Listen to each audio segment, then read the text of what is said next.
ASEAN member countries need to look at all the necessary policies and required infrastructure if it wants to make an interconnected regional power grid a reality.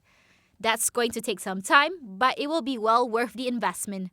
Bringing this together is simply a process which cannot easily be speeded up, which takes time, but it needs to be focused upon because otherwise, in Europe it took 2-3 decades to make some progress, and it will be the same here.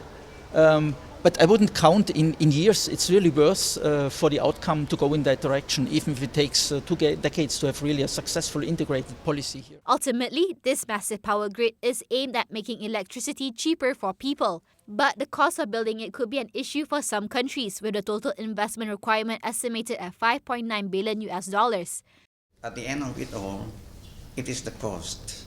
Now we look at some countries, for instance, like Vietnam, which is growing, and then Myanmar too, which is growing.